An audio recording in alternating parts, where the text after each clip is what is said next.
नमस्कार दोस्तों, आप देख रहे हैं भव्या के न्यूज और मैं हूं आपके साथ संतोष गुप्ता। आइए देखते हैं देश दुनिया की ये बड़ी खबरें।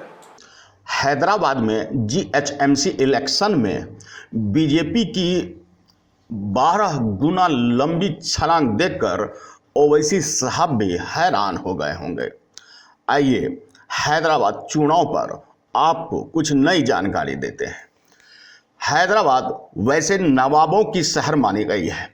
माना जाता है मुस्लिम बहुल क्षेत्र है वह, जहां भाजपा के झंडे गाड़ना निश्चित रूप से एक नई उड़ान को दर्शाता है।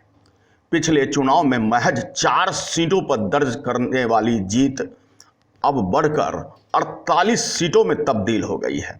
2016 में बीजेपी ने महज 4 सीटें जीती थी, लेकिन 2020 में 12 गुना यानी 12 चौका 48 सीटें जीतकर जीएमसी चुनाव में इतिहास रच दिया है। ओवैसी साहब भी हैरान हैं कि आखिर यह सब हो कैसे गया। लंबी छलांग निश्चित रूप से हैरान करने वाली है। भारतीय जनता पार्टी ने अपनी पूरी ताकत झोंक दी थी इस चुनाव में और ओवैसी साहब और तमाम विपक्ष ने खूब चटखारे भी लिए थे कि देश के गृह मंत्री और उत्तर प्रदेश के मुख्यमंत्री योगी नाथ तक इस छोटे से चुनाव यानी जीएचएमसी के चुनाव में, निगम चुनाव में अपनी ताकत झोंक रहे हैं। चुनाव तो चुनाव है ओवैसी साहब, इसका क्या कहेंगे आप। चुनाव में यह जीत उनकी ताकत का पहचान है या फिर उनकी मेहनत का नतीजा। योगी आदित्यनाथ ने ट्वीट कर कह दिया है कि भाग्यनगर का भाग्योदय प्रारंभ हो गया है। हैदराबाद निगम चुनाव में सत्ताधारी तेलंगाना राष्ट्र समिति यानी टीआरएस 99 सीटों से खिसक कर 55 सीटों पर आ सिमटी।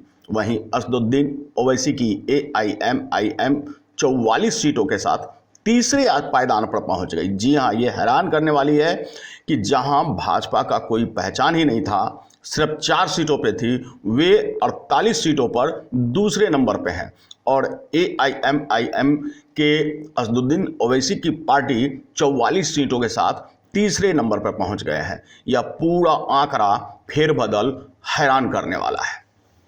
आखिर 4 से 48 तक का सफर बीजेपी ने तय कर लिया है। 2016 के ग्रेटर हैदराबाद निगम चुनाव में भारतीय जनता पार्टी महज 4 सीटों पर थी और इस बार 12 गुना बढ़कर 48 सीटों पर पहुंची है। इन सब के बीच आपको यह बात जान लेना चाहिए कि 1 दिसंबर को ग्रेटर हैदराबाद निगम चुनाव की 150 सीटों के चुनाव हुए थे और इनमें 149 के परिणाम जारी हो गए हैं।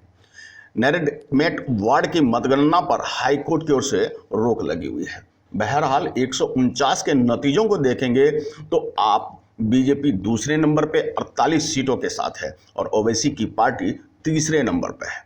इस 149 उम्मीदवारों के बीच बीजेपी ने 48 उम्मीदवार जीत दर्ज कर लिया है। निश्चित रूप से उनके लिए यह खुशी की बात है। ग्रेटर हैदराबाद निगम चुनाव में कांग्रेस ने 146, टीडीपी ने 106 और एआईएमआईएम ने 51 सीटों, सीपीआई ने 17 और अन्य 12 राज्य के अन्य पंजीकृत पार्टियों ने 76,415 निर्दलीय उम्मीदवार भी इस चुनाव में मैदान में थे। इस तरह कुल 1,122 प्रत्याशी इस मैदान में थे। चुनाव मामूली नहीं थे, आंकड़े हैरान करने वाले हैं और इन सब के बीच भाजपा का मनोबल बढ़ गया है। अगर देखी जाए तो मैं आपको बता दूं कि इस चुनाव में खास बात यह रही कि 4 से 48 सीटों पर भाजपा पहुंच गई। निश्चित रूप से यह उनके लिए बेहद खुश भरा मौसम है। हैदराबाद में स्थानीय चुनावों के लिए प्रभारी नियुक्त किए गए थे भूपेंद्र यादव और चुनाव परिणाम बेहद उत्साहवर्धक रहा। बीजेपी का मनोबल बढ़ा और पार्टी की नैतिक जीत भी हुई।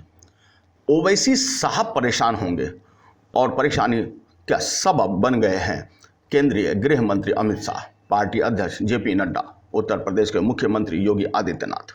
इन सब की मेहनत का नतीजा रहा कि हैदराबाद में भारी जीत दर्ज हुई है और ओवैसी की खिसकाकर उन्हें अपने से पीछे यानी तीसरे नंबर पर भेज दिया है, जो निश्चित रूप से ओवैसी को परेशानी और उन्हें तकलीफ देगी।